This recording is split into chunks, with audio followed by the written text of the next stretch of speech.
someone keeping a secret from you? Lying right to your face? Liar! Let us do the dirty work for you. Do it now! Dirty Work Wednesday. Dirty Work. C104. Dirty Work. Dirty Work Wednesday's on the air at 473-104.5. Hi, who's this? Hi, it's Tracy. Hey, Tracy, what can we do for you on this Dirty Work Wednesday? Okay, I seriously need your help because I don't know what to do. Oh, boy. Okay, what's the problem? So my husband, Brian, is one of the owners and a manager of this brewpub.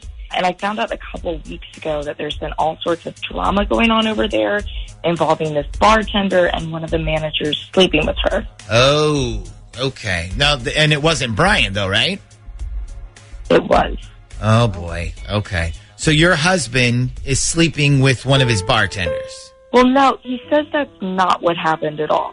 Okay. All right. So what's his side of the story then? Okay, so the whole thing started when I was reading something someone wrote on Facebook. One of the comments was something like, imagine finding out that someone else is getting all your hours behind the bar because she's sleeping with the manager. Well, the girl who wrote that works for Brian. So I showed him the comment, and I was like, did you know this was going on at your place? And he read it and was like, that's news to me. So I sort of kept looking and reading and tried to find out as much as I could. And basically what I gathered is there's this girl named McKenna who bartends there, and I guess she's sleeping with one of the managers. Okay. How many managers are there? 3, but one is just the kitchen manager, and that's Roger, and the other one is gay. So... okay. So you assumed it was Brian? Yeah, and I sent a DM to the girl who wrote that, and I was like, hey, I'm sorry to hear about all this. Let me know if there's any way I can help. Okay. Did she write back? Yeah, she wrote, it's all good. She's a skank anyways. Okay. Did you show Brian this conversation? Well, this was like a week later that she wrote me back, and I showed him, and he goes, okay, listen, I need to tell you something, but you have to let me finish before you interrupt me. Oh, boy. Okay. This sounds like a confession. Yeah, so he sits me down and tells me that this McKenna girl is extremely flirty and really forward, and all the guys there, say the same thing, and it makes a few of them uncomfortable. Anyway, I guess Brian was joking around with her about something one night when it was really slow, and he went back to his office to do payroll, which he hates because it stresses him out. And this girl came into his office and said something like, you look really stressed, and sat on his lap and tried to kiss him. Oh, gosh. Okay. So I'm guessing payroll didn't get done on time and nobody got paid. Well, he tells me that he didn't stop her immediately, because the whole thing caught him by surprise, but he definitely stopped her. And then he's like, I was afraid this would get out, mostly because people are going to believe her. You have this cute, young female bartender and then the older married manager. Yeah, so at this point, he admitted she was aggressive to him, but he stopped her. Yeah. Do you believe him, is the question. I don't know. I mean, I asked about this girl, and the other managers took Brian's side. They both said she was like that. Okay. Yeah, but those managers also probably want to keep their jobs too, right? Yeah, I guess. Did you talk to this girl at all? Like, did you confront her? No, not yet. I just don't know who to believe.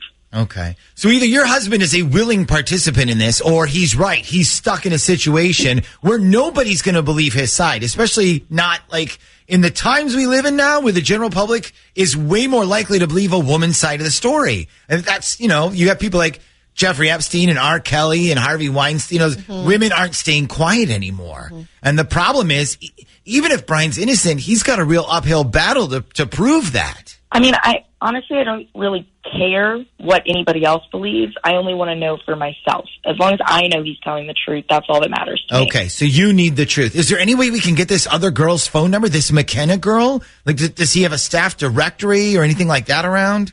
I'm sure he's got it somewhere. He keeps a ton of work stuff on his computer, so I could check there. Okay, see if you can get it, because if you can, then I say we three-way call them, and then what you could do is you could listen quietly while they talk to each other, and let's see what they say to each other when they have no idea you're listening, okay?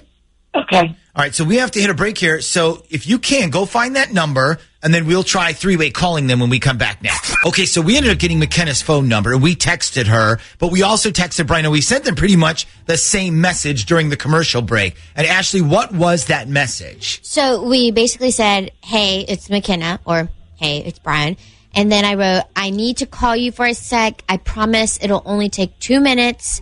Need to discuss the drama at work. Okay, so Brian wrote us back first and said no problem. We did not hear back from McKenna. So honestly, we don't know if this is going to work. Tracy, how are you feeling? I'm so nervous. Okay, well, let's see if we can do this.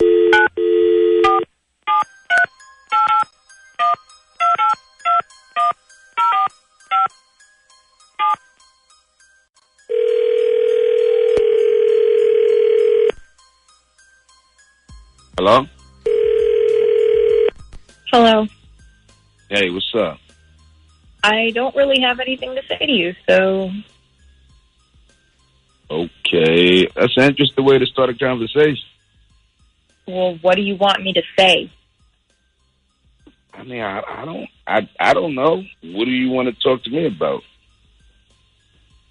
There's nothing to say. You win. You wanted me to look like the bad guy in all of this just so you can look innocent, so I told you that, and that's fine. I don't want you to look like a bad person, but, you know, you were the one that was like, it's cool, I know your situation, and I can be cool about it. You know, that's what you said. Yes, but you were the one who was like, this doesn't have to be a one-time thing, you know? That was you who said that. I didn't say that. Yeah. Well, it didn't have to be. You know what I'm saying? But unfortunately, you felt the need to tell everybody about us. And now I got my wife asking questions. You know what I mean? If she asking me about it, how long do you think it's going to be before, you know, she finds out the truth? And, you know, it's too much. Like, then I lose basically my house, my bar, you know, half of everything. You know? Well, then maybe you should have put an end to everything a long time ago, don't you think?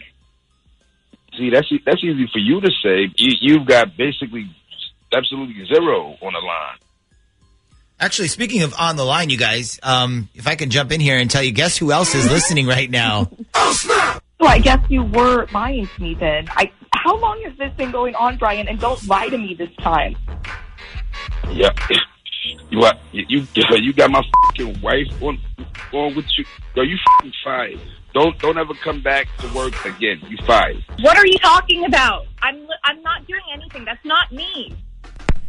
Okay, that looks like that was Brian that hung up, but I believe we still have McKenna on the line. McKenna, are you still there? Who the hell is this? This is the Z Morning Zoo radio show on Z104. Right now, you're on Dirty Work Wednesday. We actually have Brian's wife on the phone with us. Is there anything that you would like to say to her? What do you want me to say? How about sorry for sleeping with a man I knew was married? How about sorry for completely ruining your life? Okay, I'm just going to hang up now. Wow. Okay, not much of an apology there. Tracy, are you going to be okay? I can't believe he would lie to my freaking face like that. He begged me to believe him. He even said, we're married, and that means we need to trust each other, and this is one big test for us. Yeah, well, he failed that test.